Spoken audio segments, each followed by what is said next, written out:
もういくつれるとお正月お正月にはたこあげてこまを回して遊びましょう早く来い来いお正月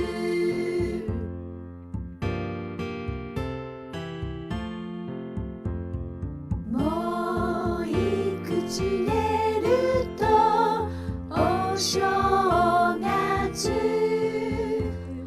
お正月にはまりついておいばねついて遊びましょう早く来い来いお正月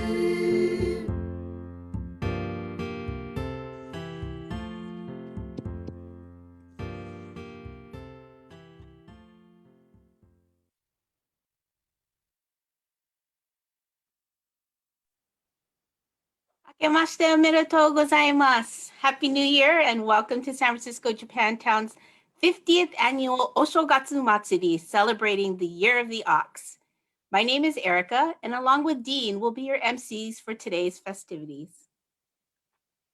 Welcome, everybody. We're so sorry that we have to do this virtually because the event itself is such a great community gathering place, and folks that haven't seen each other for a while are able to get together and really celebrate a sense of the Japantown community. But this year, of course, we're forced to the little screen, but we hope that you can enjoy a few minutes of some of the activities that we've been trying to create that we normally would offer at the festival. You know, this is our 50th year. It's kind of shocking.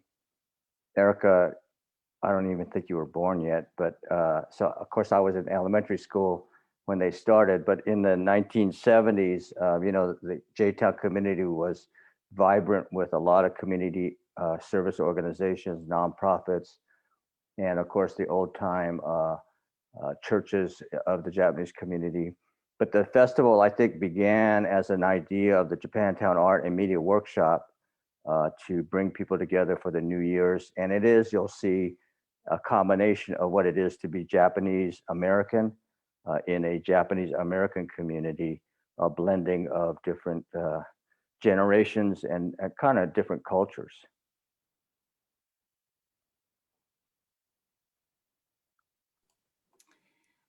The Mochitsuki was definitely a main attraction at our in-person festivals, and we now share with you some history of Mochitsuki and images from previous festivals.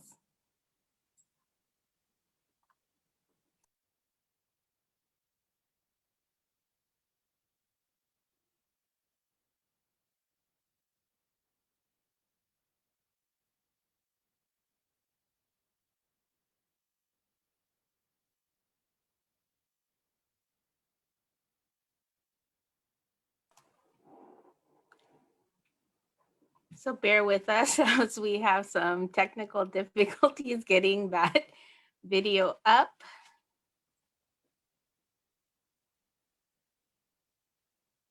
I think you'll see a lot of familiar faces in some of the photos and videos that'll be playing. Are these? I hope it doesn't go back too far.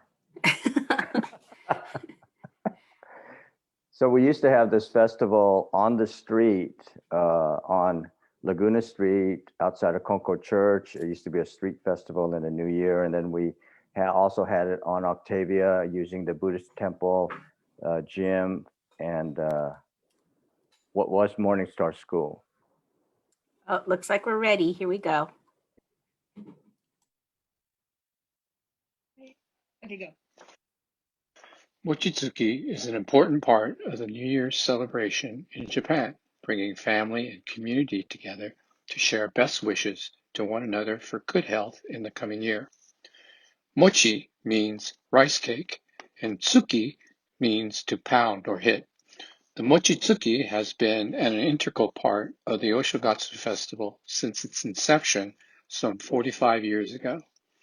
Community members gather once a year to come together to make mochi to share and celebrate the new year.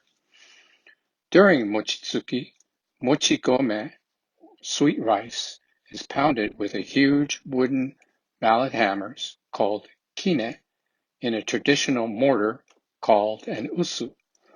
The process begins the evening before, when the mochi gome sweet rice is rinsed and left to soak overnight. Early the next morning, the rice is placed into square wooden boxes called sero, which are stacked atop one another and set over a pot of boiling water. Once the rice is steamed, it's placed into the usu for pounding. There are multiple people involved in this step of mochitsuki. At least one person swings the kine, the wooden mallet, to hit the rice, and one person turns the rice on each of the kine's upswings. This continues until the mochi is smooth and shiny, and it's impossible to see any individual rice grains.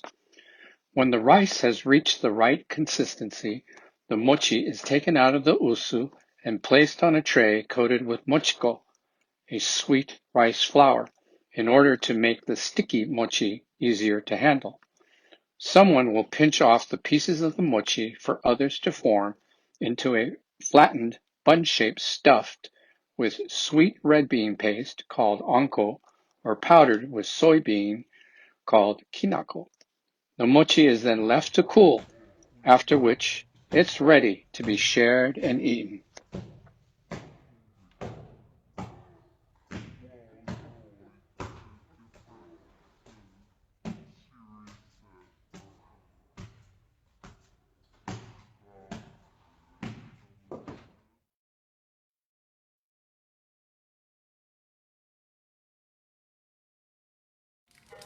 It's very interesting. It's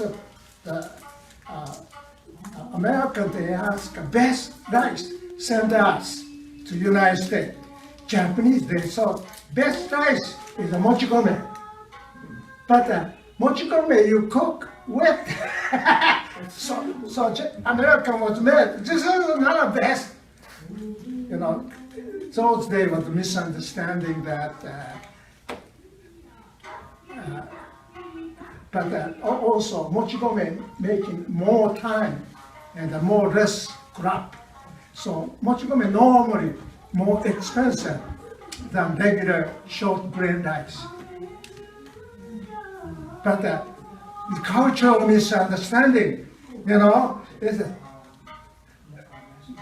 Japanese, they thought the best rice.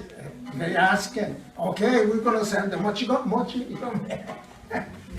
That's a very interesting. Yeah. Well, anyway, mochigome, mochi rice. You have to soak at least 8 or longer.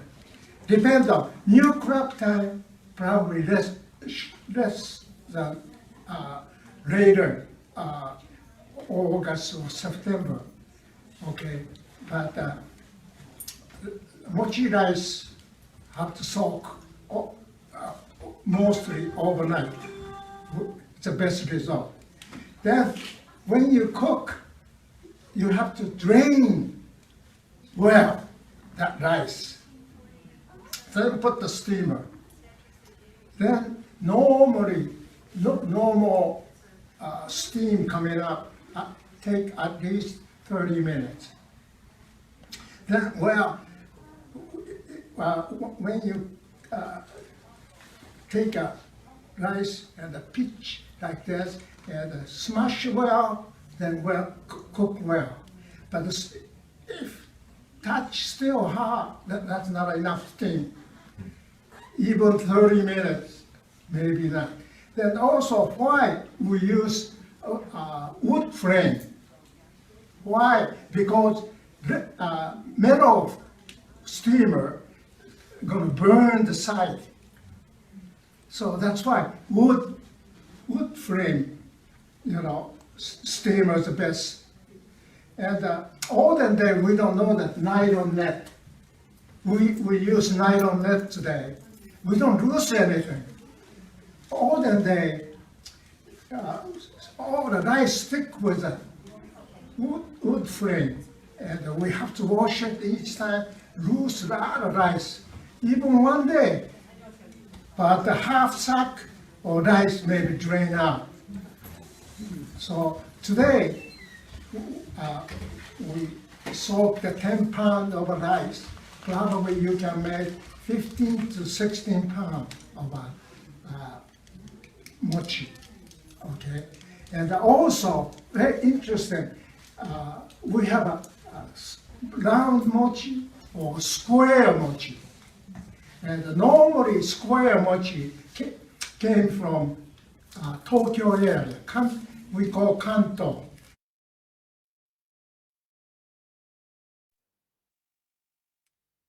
Yes, definitely a big thank you to Mr. Yamada.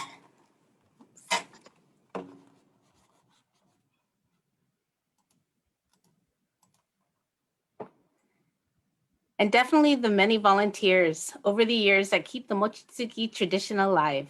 It's definitely a festival favorite, as trays of fresh mochi would be passed around.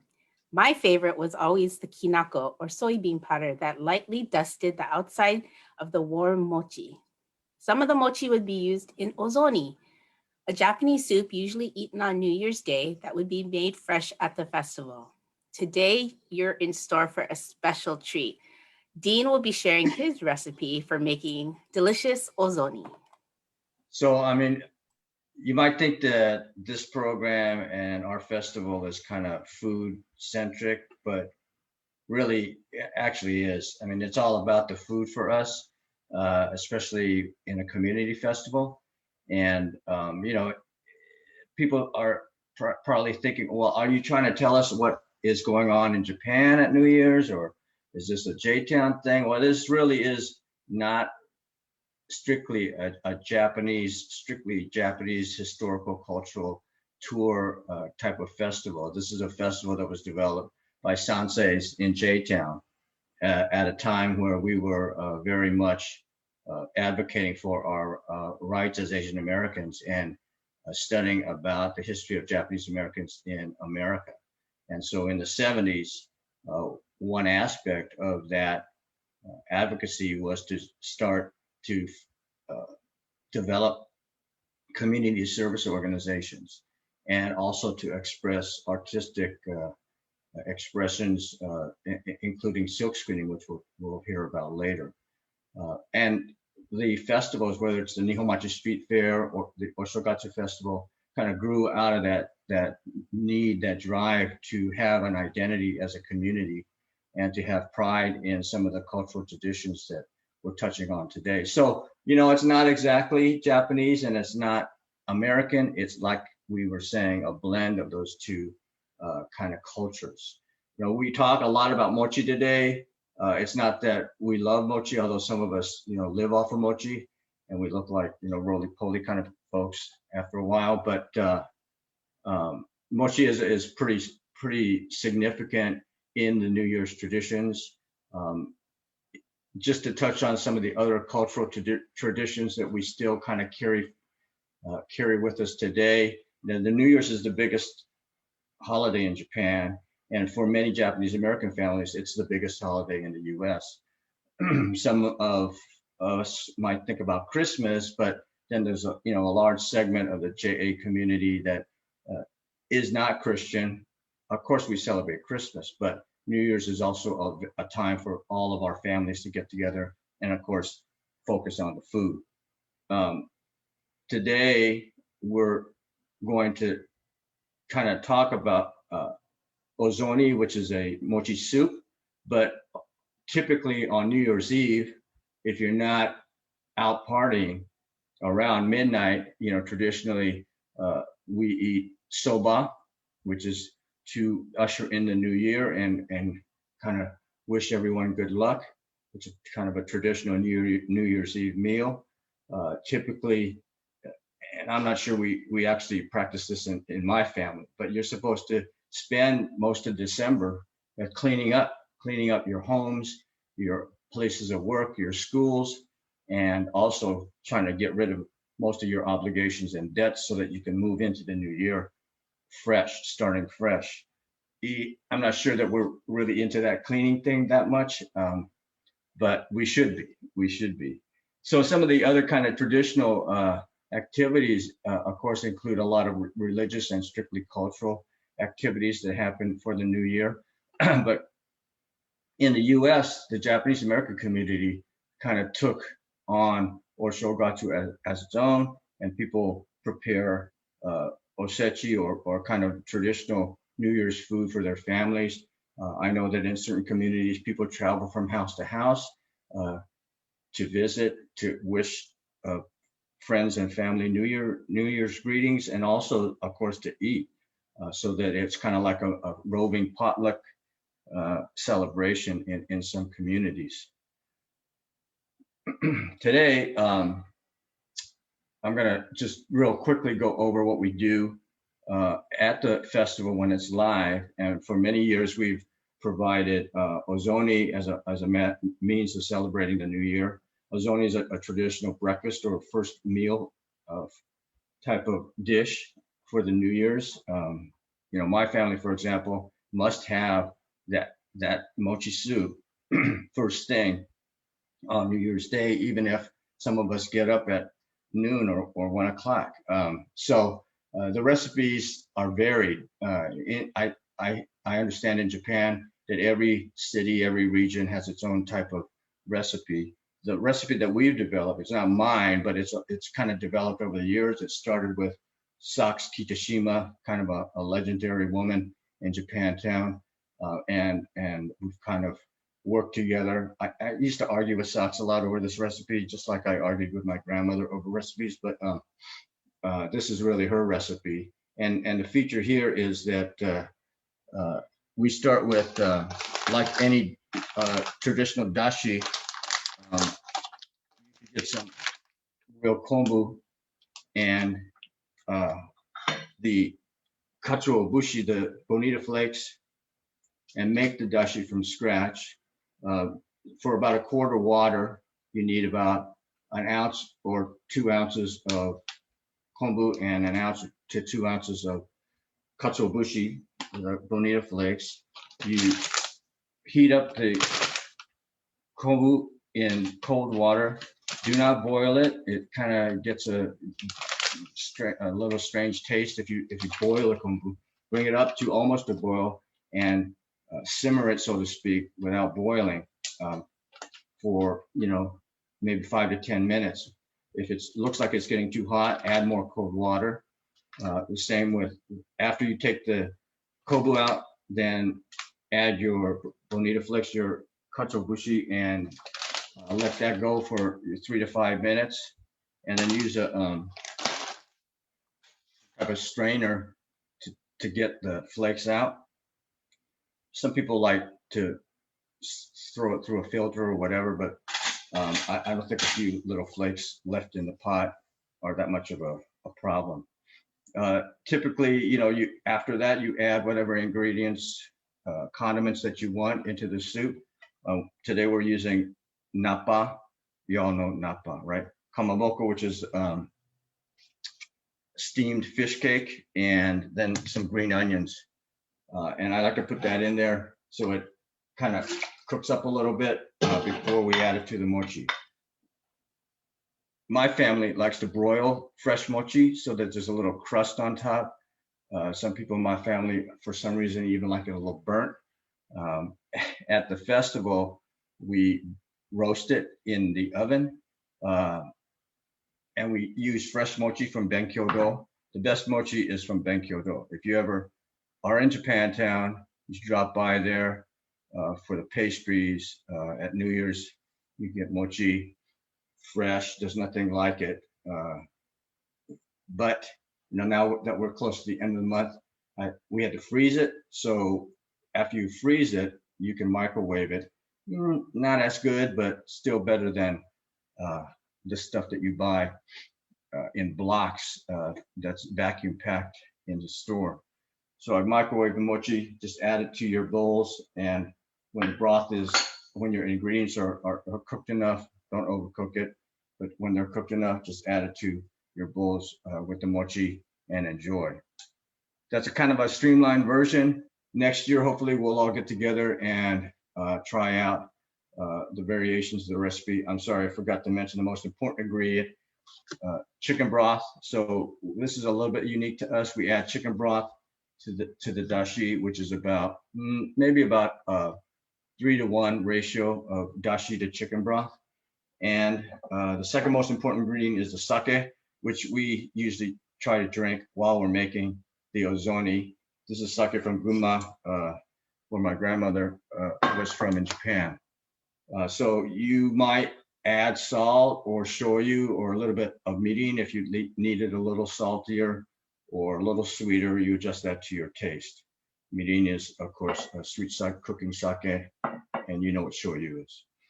So that's it, kind of in a nutshell. I'm not Martin Yan, as you can tell, but this is kind of how we put the ozoni together at the festival, and hopefully, you know, even though it's you know, almost February, you can check it out because it's always good.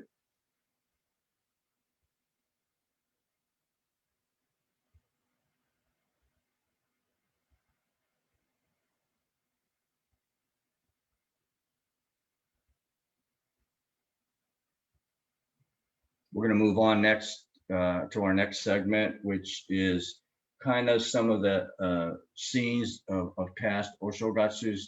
Unbelievably, like we said, it is our 50th year.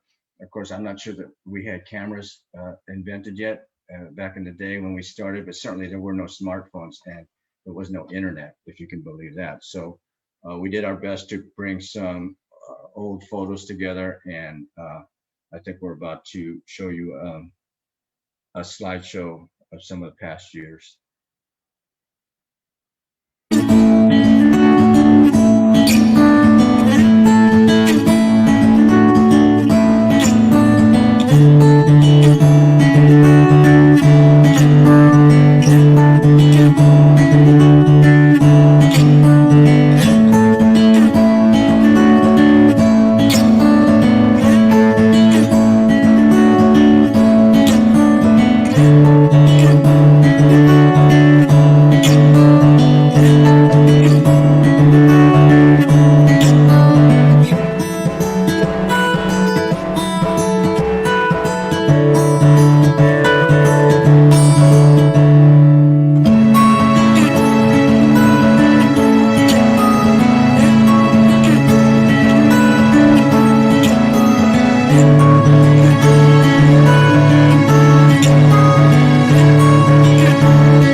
We're going to move on now to another activity that is really the focal point of the festival every year from the very beginning. As I mentioned, the Japantown Art and Media Workshop, which is no longer, really kicked off the festival back in the day. And one of the traditions that is pretty unique to San Francisco's J-Town. I don't know that you see this type of art history anywhere else in the US, but it's the story of screen printing or silk screening. Back in the day, it was silk screening, and today, because we don't use silk anymore, it's called screen printing. But both the posters that you see in J-Town and the T-shirts that are traditional to the Oshogatsu Festival are hand screen printed. So we're going to see a video of Rich Takeshi, one of the original Japantown artists.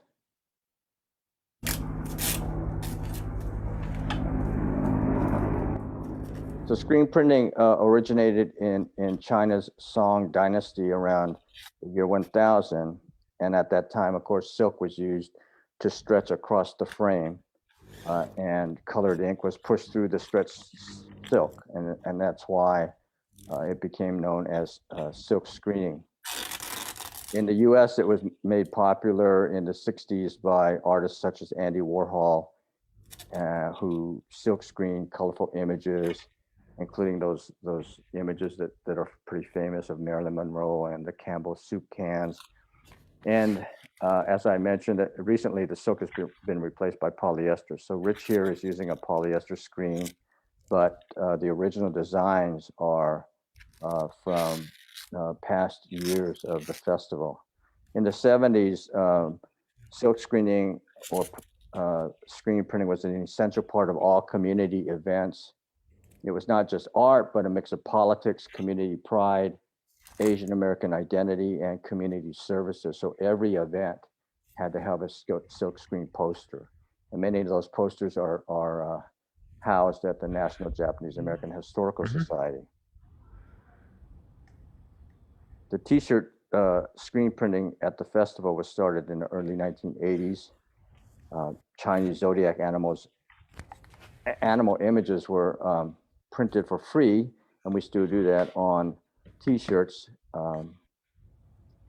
And the designs of those images were made by community artists. Wes Sanzaki made 12 Chinese zodiac images back in the day, and we still use Wes's images today for the 12 zodiac years. Keep filming. In addition, artists such as Leon Sun have added designs that are more kid-friendly, such as kid-friendly animals. So we offer at least a couple of designs every year for silk screen images. Here we go.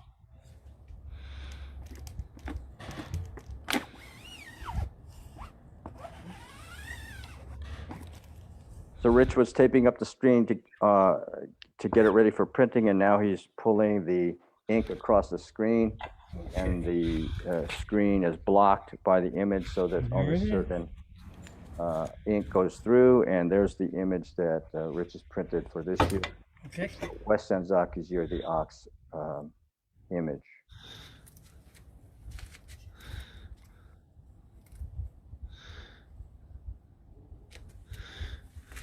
Rich hasn't been doing this that long, but actually he's been doing it from the very beginning. But he says he remembers the first silk screening demonstration as a little bit overwhelming. With the help of Leland Wong, famous community artist, they did the homemade T-shirt screening, and then Wes designed the first images for that year. And they screened way over 100 shirts that year. And people were running to the store at the last minute to buy T-shirts so that they could get the free screening. Here, hold it up so we can see. No, it's not very good. That's good enough. Rich is a perfectionist. So this year, unfortunately, we had to do printing by mail. So for those who were able to mail in their T-shirts, Rich is printing them, and they will be returned to you as a finished Year of the Ox product. What wasn't very good about that one? The blue. Oh. The blue side was very light.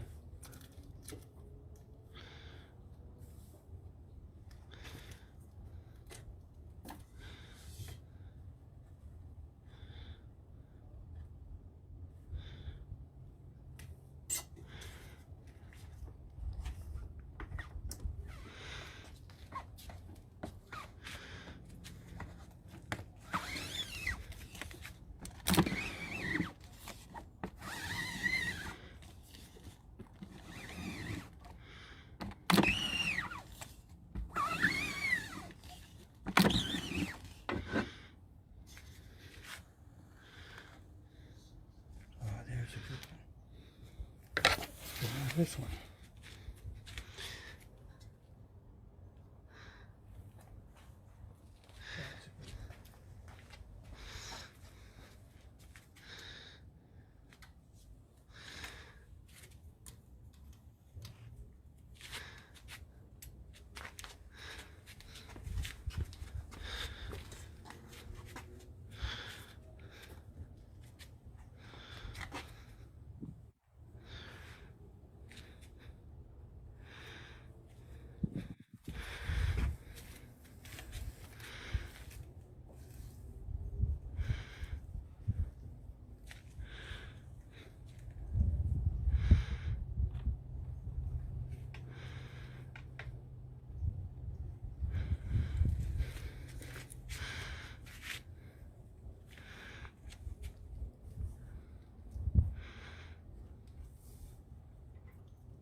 turn it off.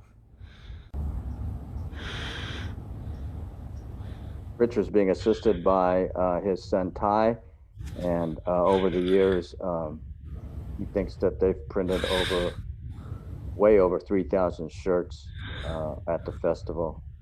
These are Wes Senzaki's designs over the years, and as I mentioned, we bring those back every year, and Leland and Leon's son contribute new designs each year. A lot of the, hey, there's my year. A lot of the artists were very young when we started these silk screening projects. And in fact, some of them were teenagers. And so we're hoping that there are kind of folks out there that are inspired to take up screen printing. It's kind of I don't want to say it's a dying art, but it is an art that is losing exposure and popularity. And Rich Tokeshi actually teaches a class on screen printing at the Japanese Community Cultural and Community Center in Northern California in Japantown.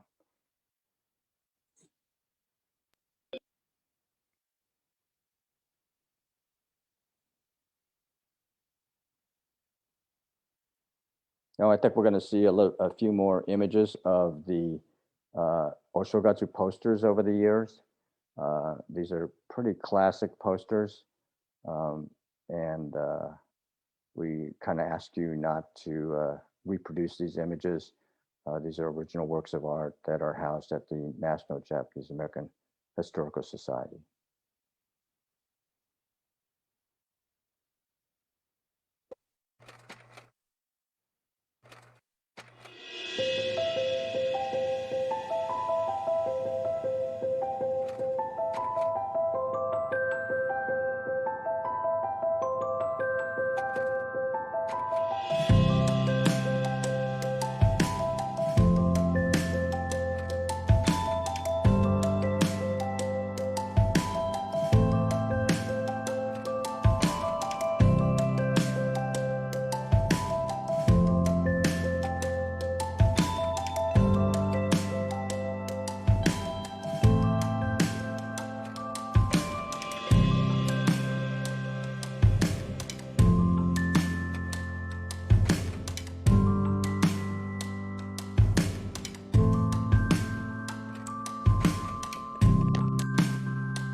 Wow, those posters definitely bring back a lot of memories. Thanks, Dean, for your delicious ozoni demonstration and taking us down memory lane. So next, if you're at home and you have some origami, I highly suggest you go and find it. To celebrate the Year of the Ox, our community friend, Linda Mihara, an award-winning origami artisan, will show us how to make our own origami ox. Linda and her family own Paper Tree in San Francisco's Japantown, a one-stop shop for all your origami and stationery needs. They also have a small origami display in their store, so if you're ever in the area, you should check it out. Some of those pieces are so intricate. If you have some origami, now's the time. Enjoy.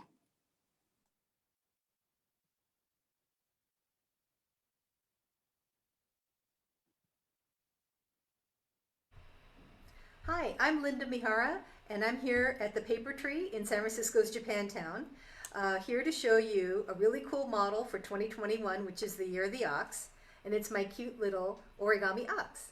Let's get started. To start, you want a nice single sheet of origami paper cut into a perfect square. I'm using a size that's 10 inches by 10 inches, but standard size is 6 inch, so you could certainly use that. Nice ox color here, nice brown. So you want to start by turning it over to the back side of the paper, and we're going to first fold a triangle. Now the first fold is always the hardest because you have a lot of paper and you want to make sure that you line it up perfectly. So line it up here at the points, hold it in place and pull straight down the middle, and then fold to the left and right, and that way it doesn't shift on you and you have a nice clean triangle. Go ahead and fold that in half. So line up your opposite points like this, and then go ahead and make your crease like that. And then go ahead and unfold it. So now you have a triangle with a line down the middle. I'm going to take the bottom edge, bottom folded edge, and bring it up about a third of the way like this. This is going to be the width of your horns for the ox. And then go ahead and put that fold in place. Use your center fold as a guide to make sure that you're lined up perfectly, nice and even like this. And so the next step is to take this edge and you're going to bring it up to align with the center line here, like this. So it's almost like an angle fold, kind of like what you would do if you're folding a paper airplane. And then go ahead and fold that in place. And the same for the opposite side. We're going to take that flap, bring it up to meet it in the center, and fold it. Nice strong fold here. So now we're going to turn the model over. Make sure you turn it over. And you see this flap here, it has 2 layers of paper. Take both layers of paper and bring it down, about maybe a fourth down from the bottom here. So past the midpoint. And then we're going to fold the nose. And so to do that, we want to do it in 2 parts. We want to fold it once, and then roll it up, fold it twice so that we have a nice little nose like this. And now you're going to take the top 2 horns here and we're just going to fold it out. You want the fold to start here from the middle and going across like this. So you're going to fold it out at an angle like that and match the other side as well. So bring that down and fold that out at an angle like this. Now we're going to turn the model over. We only have 2 more steps to go. You want to take the 2 points of the horns and you want to fold it up at an angle so that make sure it's sticking out here. So go ahead and make a nice clean fold there and match the other side like this. And then the final step is to take this point and fold it up, approximately, let's see, right about here. So it's about a third of the way up. Give that a good strong crease because you've got a lot of layers of paper here.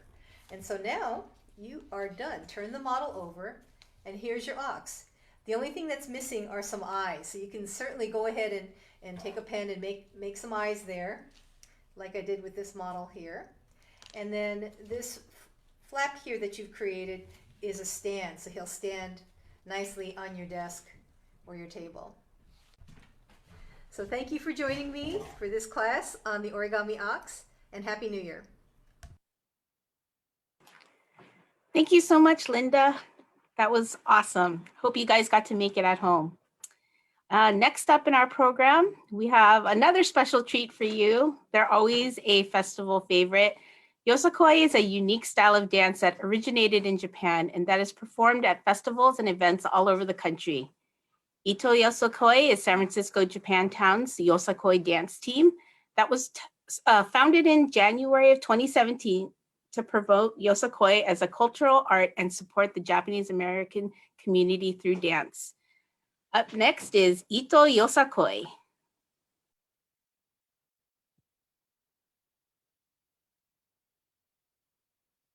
Hifumi, 構え。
花やココナットトマト東京よそこ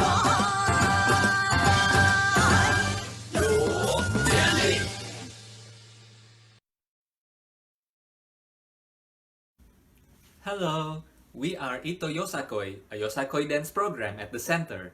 We practice every Friday evening on Zoom. Sign up using this link or find us at the center's website. Please enjoy the rest of the show.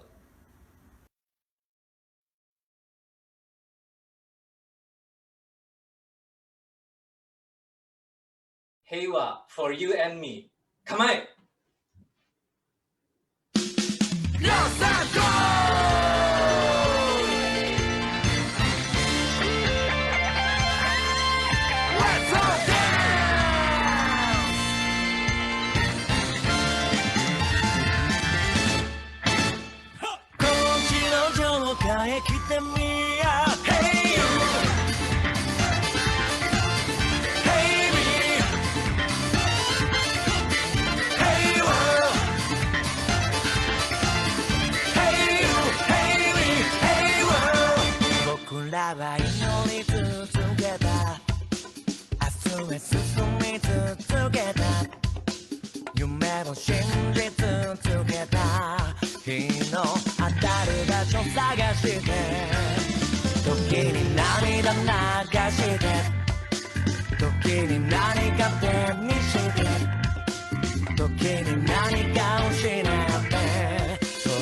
けましておめでとうございます。Happy New Year 2021。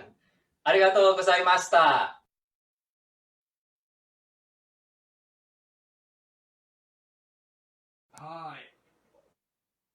Thank you so much, Ito Yosakoi. You guys are always so fun to watch. So definitely check out their social media or the center's website if you're interested in joining them. Definitely a way to get a good workout during your stay-at-home orders. So now we're going to switch gears.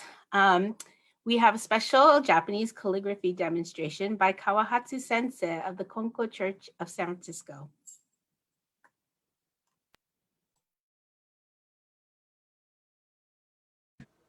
Hi, Ohayou gozaimasu. Good morning. How are you this morning? Today I'm going to. My name is Masato Kawahatsu, Reverend Masato Kawahatsu, able called Sensei Kawahatsu or Arigato Sensei, because I always say Arigato. Okay, Arigato means thank you. All right. Today is the Shinshin Gakudo Shodo calligraphy, Japanese calligraphy, heart, body, mind, way of heart, body, mind calligraphy.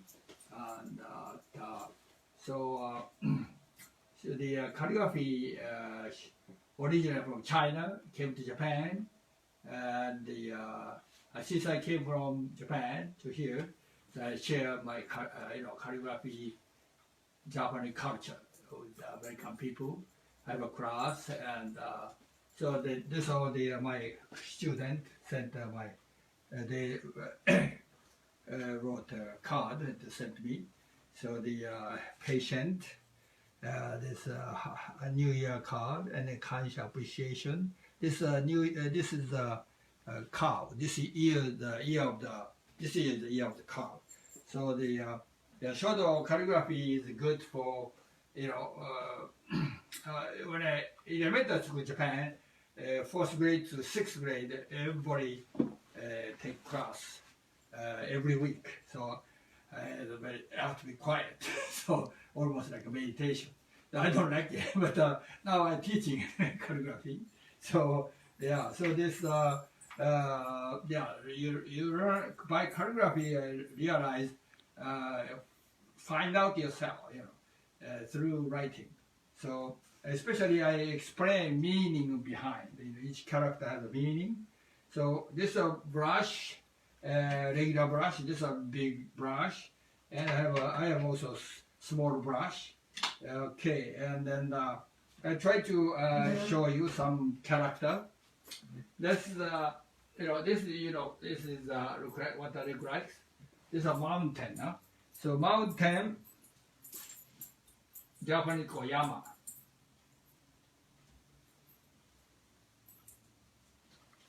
Okay, this yama, okay, mountain.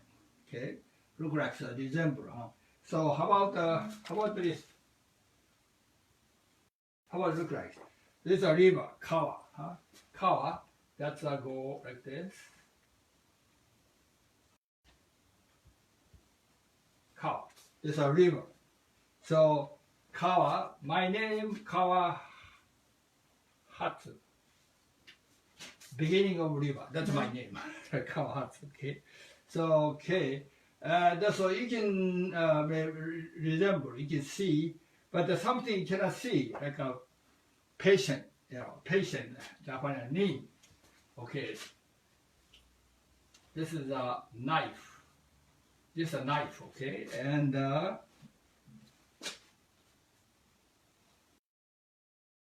this is a heart, human heart. Why this is a patient?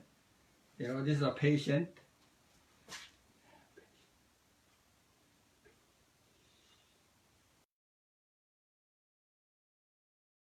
Okay, this is a patient. That's someone with a knife poke your heart. Still patient. Someone mean to you or score at you. Still patient and calm. That's a patient. Okay, amazing. So since this year theme is Japantown theme is a Kizuna, put together, unity. So I'm gonna show you that. This I already wrote one, and this is strings. This is a cow. You know, the ear of this ear cow, but the cow, half of cow. Cow in China or Japan, that treasure of a house, treasure of a whole family. So that, but divide half. But the string put together. We separate, maybe fight each other, but the string put together, unity. So unity, okay. I'm gonna write on this paper. Unity.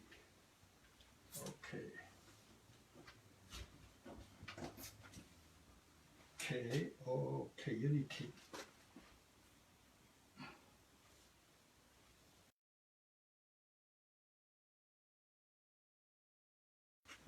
So like this, then there's a cow, half, divide half. So the but string put together. So this is the yeah, this I put a stamp here. Yeah, okay, and so usually I write a name on that side over here, bottom here, Kawa Hatsu. So this formal, like a sign, Kawahatsu. Okay, this is Kizuna. So it's the theme of Japantown. Hope the now you know you cannot go to school, a lot of problem, but I know, but work together, unity, work together. Okay, that's the my short class. Every week I teach class. So if you are interested to join, please call me. Okay, usually breathe in, beginning, breathe in and breathe out, and then we're chanting arigatou gozaimasu together. So that's how we do it every week. Okay, so I hope enjoy. See you soon. Take care. Happy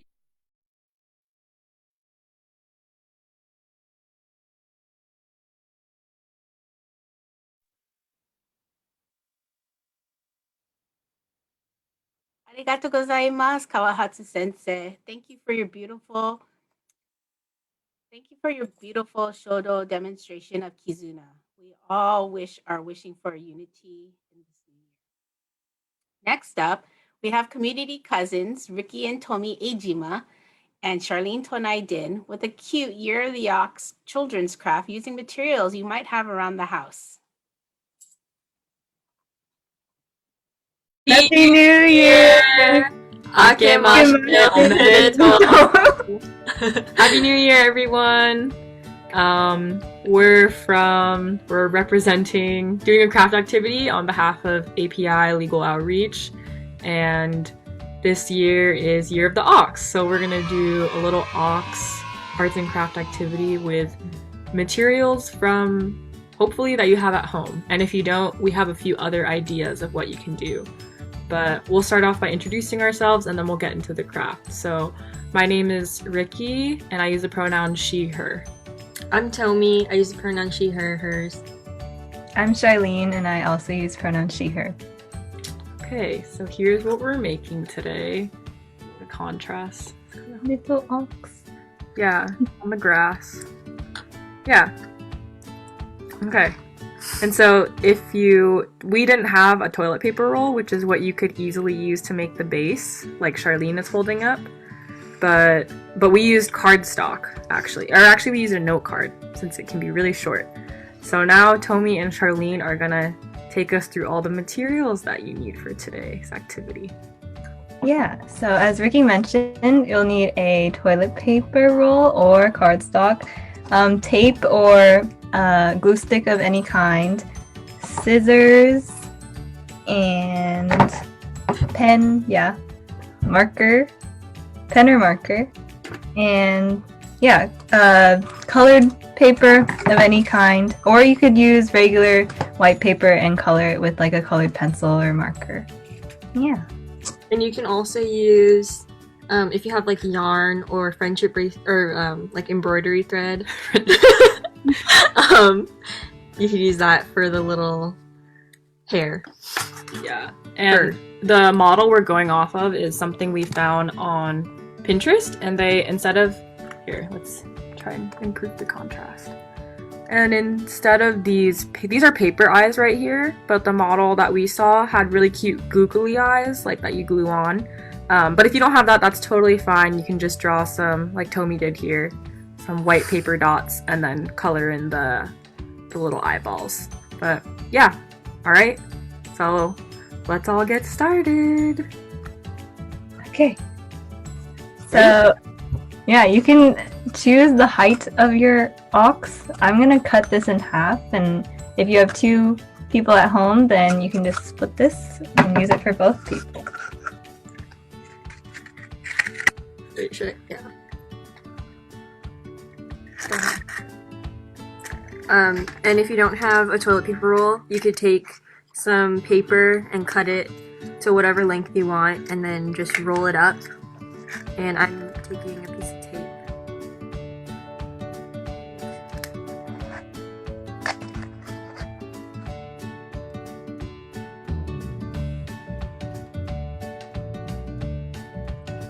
And we're gonna cut a little half circle here so that the cow has little feet. Like this one here, there's actually a hole right here, and then it kind of creates the look of feet.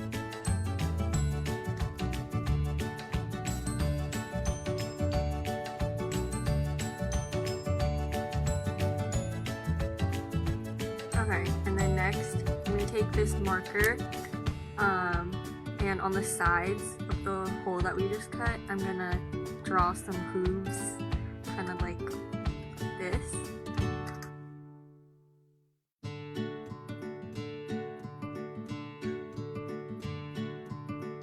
But Tomi's gonna cut her little circle out, and then you can just draw a smiley face or any type of nose and mouth on here, and then we will attach it above the feet.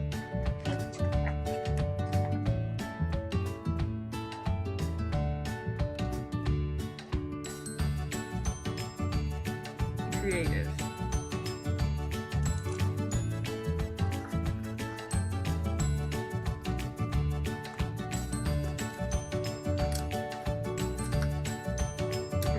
Have just regular one-sided tape, you can fold it over into a loop so that it sticks on both sides.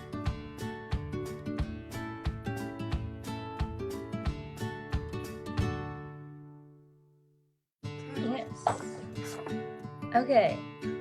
Should we do the horns next? Yes. Okay, so I already drew out like this banana shaped little horn set. You can make them curly Q or rounded, however you want. Customize it and then cut it out.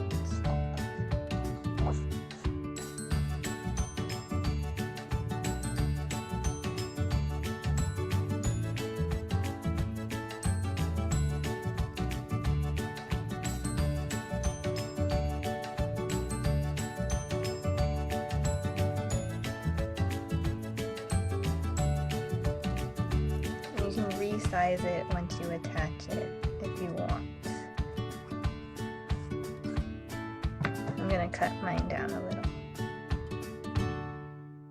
Do you want to do the eyes next? Sure. Okay. So you could use googly eyes if you have those at home, but if not, you can also just draw some circles and cut those out, and then use a marker to fill in the pupils. And I'm just gonna draw it directly onto the roll for mine.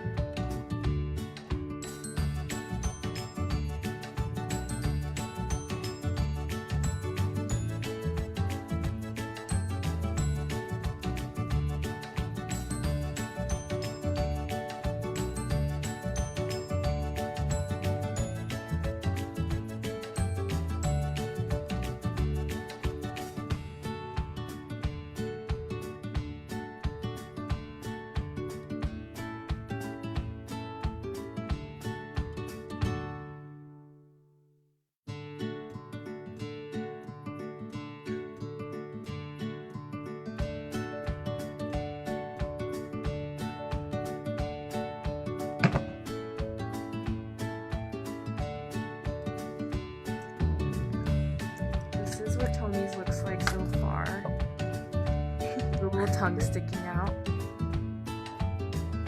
Okay. Now we just have to add the little bangs, the little hair. So yeah, Tomi has embroidery thread, which you can add and cut up. I don't, so I'm just gonna cut out a little rectangle from this paper and then cut little strands. I'll show you when I Yeah, so what I did with the thread is I took a piece of tape and laid it down with the sticky side up.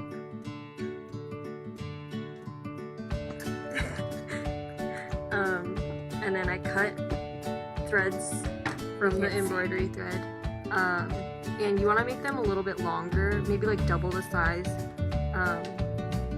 that is showing, so that you can fold it over behind the little head.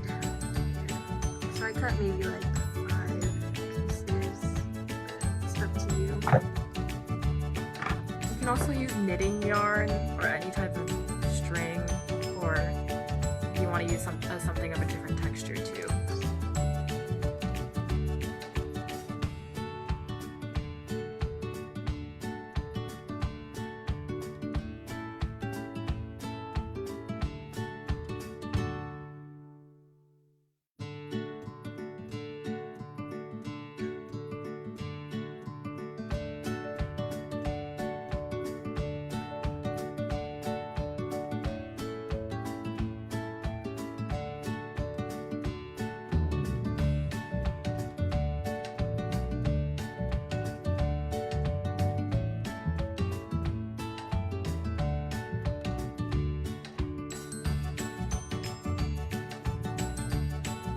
Okay, just kidding, I did more than 5. I did about 8. Yeah, you could make one with as many or as little bangs as you wish. And they can be different colors too. We just thought orange would be fun, and Charlene's using like kind of a gold yellow. But you could do black or brown, green. You could give them rainbow hair. Yeah, you could color a white piece of paper and make a rainbow.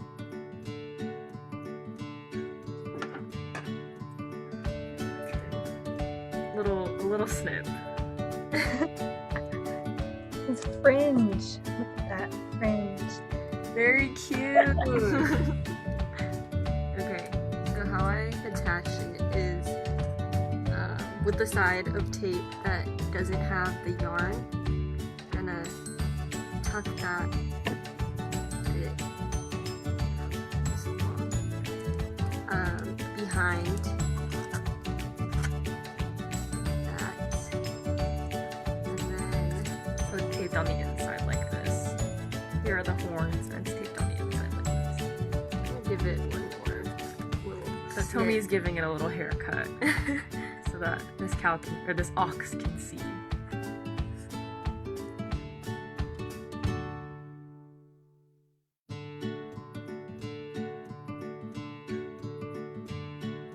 You can add other facial features or write your name. Charlene added some little blush, some cheeks. Gonna add some little. Tomi's adding eyelashes. Yeah, give them character, make them your own.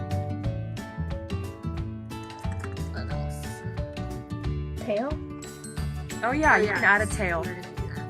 Little Oh I'm yeah. gonna use some of the scrap pieces of paper from my bangs for the tail. You don't want to waste any paper. So here's what Tomi's looks like right now.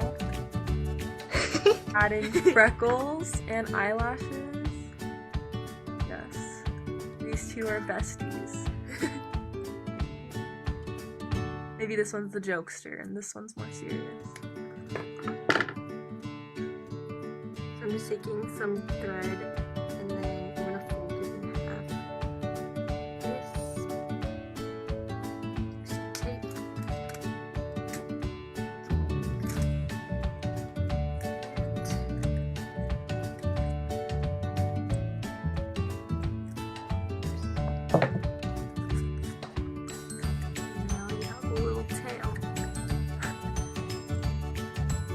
cute.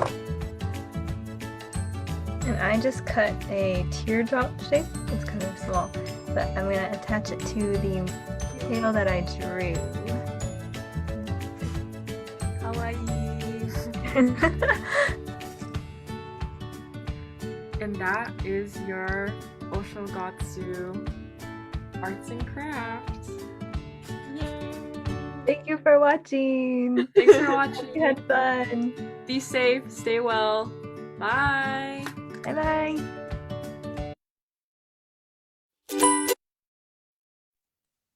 Definitely very kawaii. Thank you so much, Ricky, Tommy, and Charlene. I know the kids and their families watching will enjoy making those at home. If you're just joining us, we'd like to thank you for being here with us virtually at the 50th annual Oshogatsu Matsuri, celebrating the Year of the Ox. Next up is we'll move on to the Children's Art Contest. So in festivals past, hundreds of children's art entries from preschool through 5th grade would adorn the walls of the gym.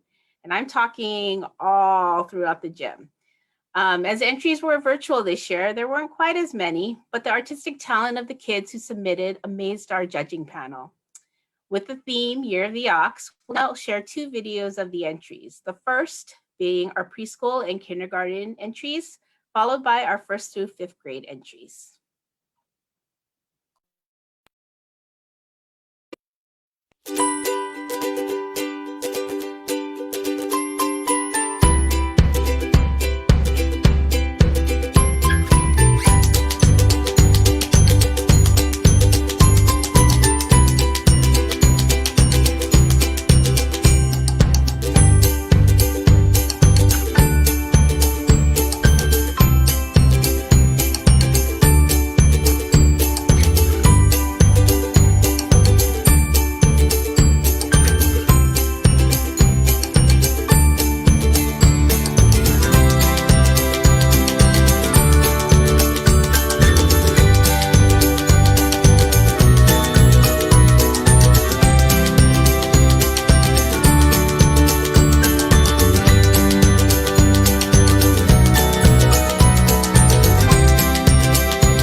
As you can see, there are many talented children artists out there, and our judges had a really, really hard time choosing the winners. So we'd like to thank everyone for their entries. We're going to announce the winners right now, who will receive gift certificates to use at shops in Japantown. So I think they're gonna, here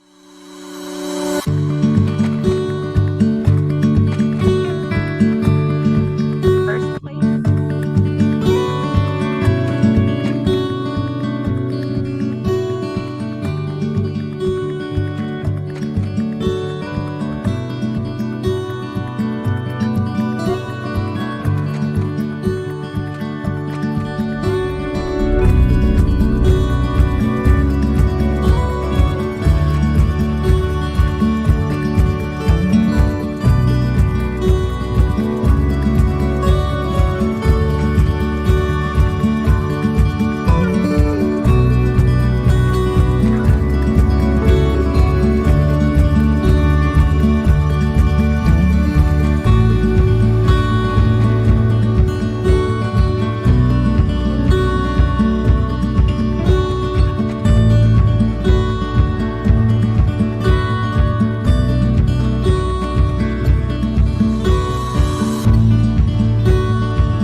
Yes, a big congratulations to all our winners. Let's see, I think Dean, are you with us?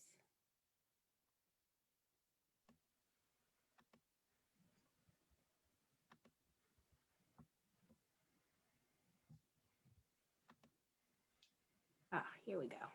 Here we go. Thank you, Erica. That's amazing talent at such a young age. I don't even think I can't even come close. But, before we go any farther, I want to mention that during this pandemic, our Japantown businesses and businesses all over, but particularly in Japantown, are having a very difficult time surviving. So I hope that we can all take some time, take some dollars, and support the small businesses in Japantown, either by takeout or gift certificates or mail order. They really are essential to the character and future of Japantown. So we hope that you will help us support those small businesses. Next up on our program, one of the kind of one of the activities that people really identify with in terms of the festival is the taiko performances. And for many years, we've had the pleasure, the honor of being joined by Gen Taiko, now called Genryu Arts, founded by Melody Takada. I want to say like in the mid 1990s, maybe 1995. It's very difficult to build an arts organization from the ground up, and Melanie was able to do that over the years, and now has grown Gen Taiko into Genryu Arts, which includes not only taiko but other forms of dance and music and spoken word, just beyond all expectations. So congratulations to Genryu Arts. Today, we have a couple of videos. One is kind of showing you how to build a taiko drum at home. And, I'm sure all of you parents are loving the fact that you might have your child building a taiko drum at home. I think my parents kicked me out of the house when I was a drummer back in the day. But and the second video, of course, is a great performance by Genryu Arts. So let's see how to build a taiko drum.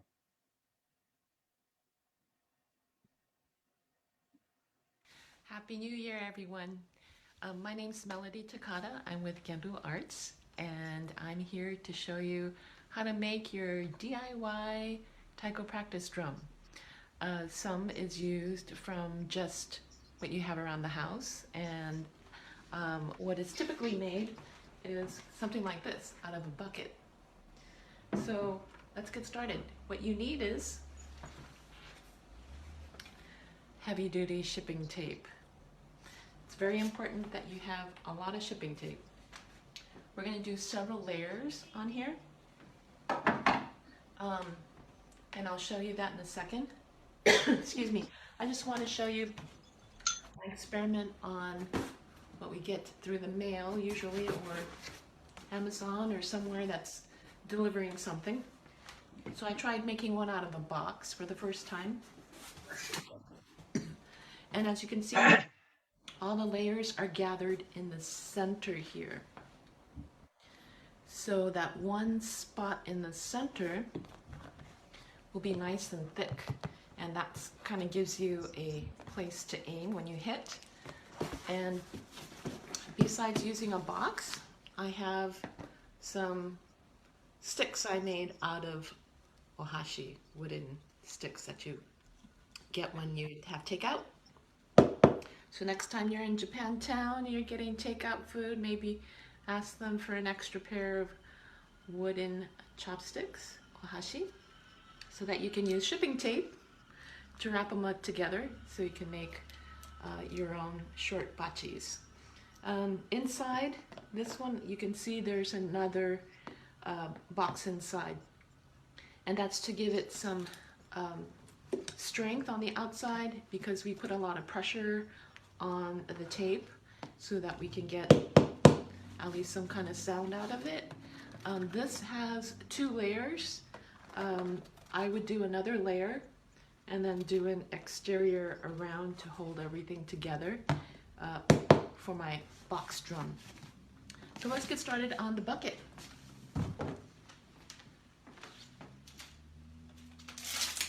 I pre-cut some, and what we're going to do is layer it from one way and then the other direction. I'm going to go over about 2.5 inches from the center on out. And when I do this, I'm going to put one side down, and on the other side, I'm going to pull it so I get a lot of tension on my inner portion. So there's a lot of tension on there, and I'm actually going to stretch this side a little bit because it's uneven pressure. And the way you can tell it's uneven is because there's a crease in the center. So I want that to look flat. So I'm going to pull the other side as well. I'm going to lift it up, pull it taut,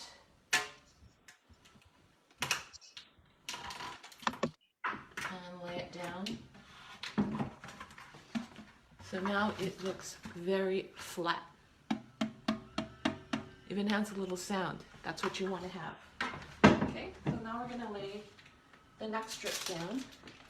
And we're going to lay it the opposite direction, and I'll show that to you in a second. What we can do is we fold it in half, non-sticky side, so I know where the center is, and I can lay that center right in the middle here, and go down. Okay, so I lay down one side. I'm going to rub that center so that they stick together, and then I'm going to pull. Okay? I'm going to pull this taut,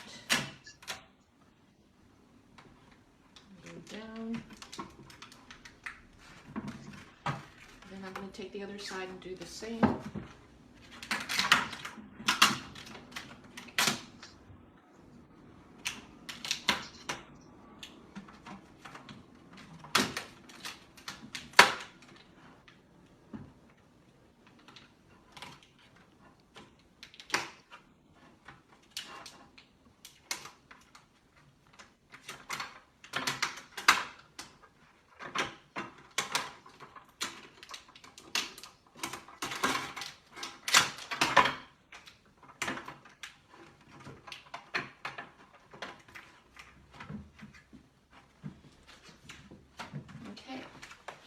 So we got a nice crisscross pattern and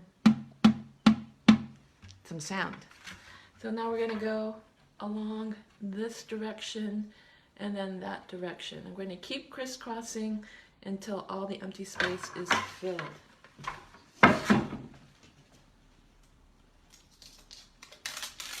It's very important that you do keep it very taut. Otherwise, you end up with a lot of wrinkles and bubbles and bumps in your drum. At the center, so my plastic's touching. Pull, lay it down.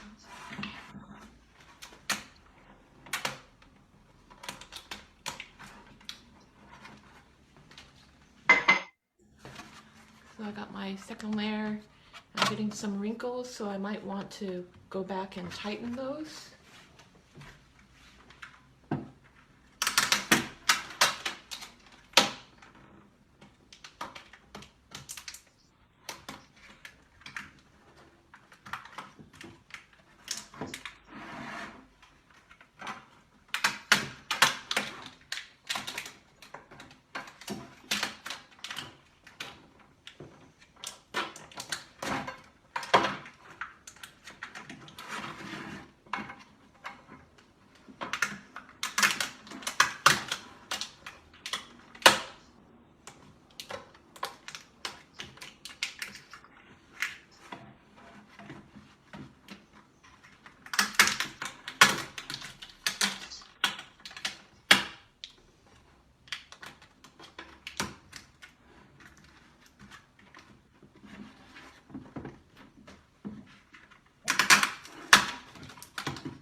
Okay, so it's pretty flat, relatively flat.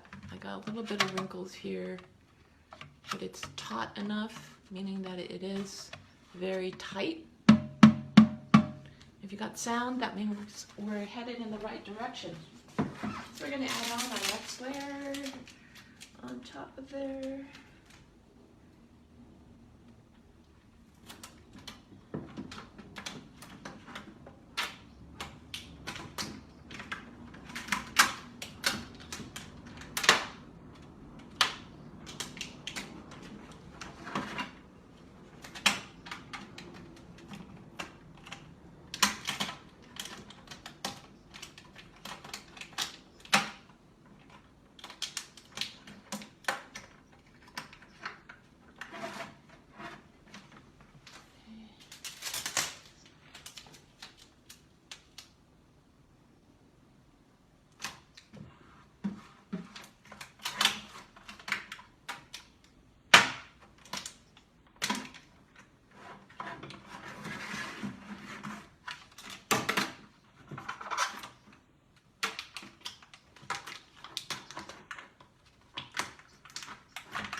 We're going to keep on going.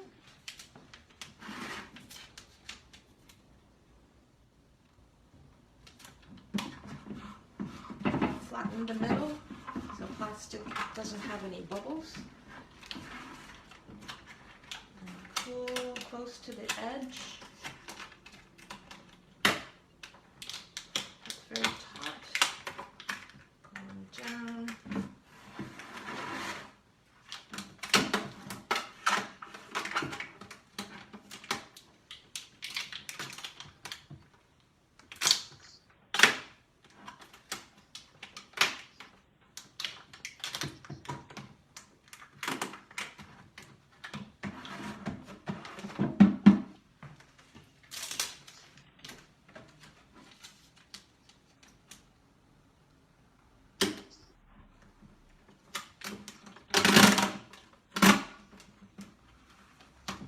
smooth it on out.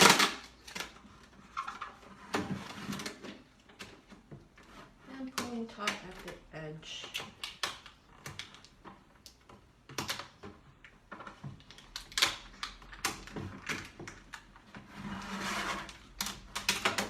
The other side as well.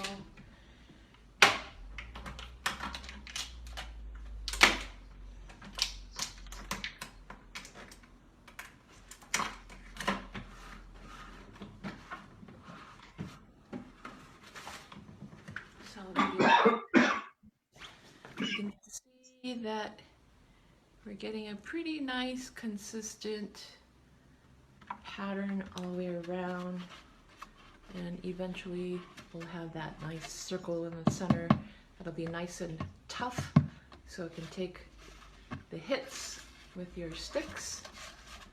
So let's do, we're not quite done yet, we still have some spaces, and that once we fill it all up and there's no more space, that'll be one layer.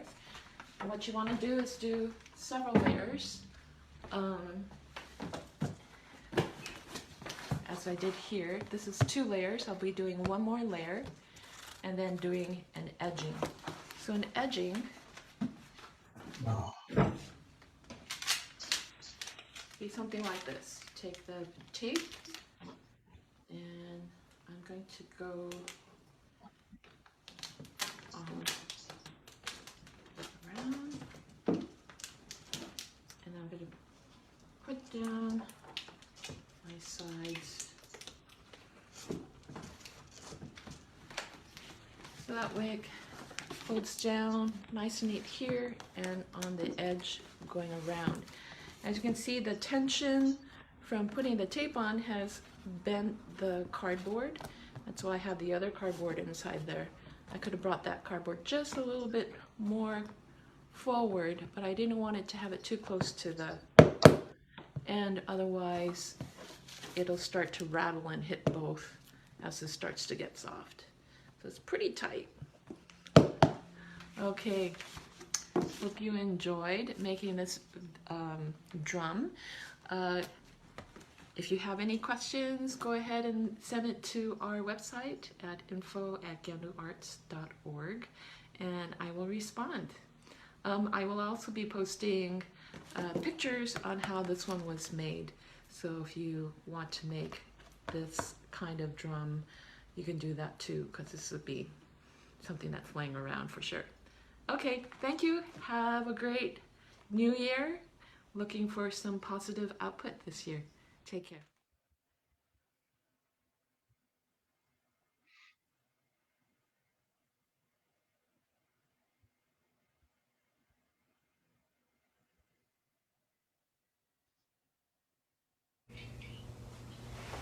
Say yo.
What a beautiful piece. That was Yamabiko, performed by Kalisa, Talia, and Kylie. So a big thank you to Melody Sensei and Genyu Arts for sharing that with us. Well, Dean, this brings us to the end of our program. We couldn't have made this virtual Oshogatsu Festival happen without the support of our host agencies, API Legal Outreach, the Japanese Community Youth Council, and the Japanese Cultural and Community Center of Northern California, and without the generous support of many of our community friends, Mr. Yamada, Kawahatsu Sensei, Ito Yosakoi, Riki and Tomi Ejima, Charlene Tonai Din, Tai Tokeshi, Max Nihei, Rosalind Tonai, and the National Japanese American Historical Society, Gendu Arts, Leon Sun, and Jam Workshop. We want to thank you again for joining us today. Hopefully it's a little break, better than Netflix. Well, I don't know, maybe not. So I also have to thank you that pulled this together and pull it together every year for our festival. Our festival committee includes Richard Ejima, who you heard, Mr. Mochizuki, as he's also known, Jennifer Hamamoto, who put together a lot of the slideshows for us, Mr. Director Haruka Rodabush, he's behind the scenes, pulling together the Facebook Live feed. Erica, fantastic hostess. You must do this professionally, Erica. Also, really in charge of our arts and crafts and art contests, which we also always want to feature. Richard Tokeshi, who you saw in the silk screening video, our connection to the beginning of the festival, even though Richard is probably only about 35 or something. So thank you all for joining us. Before we go, we want to make sure that we all bring some positive energy into this next year. A lot of people have visited the festival over the years, art museums and crafts kind of festivals, and to kind of check us out. And we're very kind of honored that people have been able to borrow ideas from our festival. But, our kind of identity remains the same. We're a community-based, homegrown New Year's festival that really brings all types of people together in the J-Town community and beyond. But please remember that the community is hurting right now. I gave a shout out to Ben Kyodo, one of our longtime supporters and donors. One of the few mochi and mochigashi kind of shops left in America. Please visit them whenever you can. But the other businesses, the small businesses in Japantown, need our support going into this next year. Please remember where we came from and the people that helped us along the way. And please have a safe and healthy 2021. Look at this as a little break. We're building up energy because when we get out, we're going to blow up 2021 with all types of energy and positive changes. So happy New Year and thanks for joining us again. So from all of us, akemashite omedetou gozaimasu. Stay safe, and we hope to see you at next year's Oshogatsu Matsuri.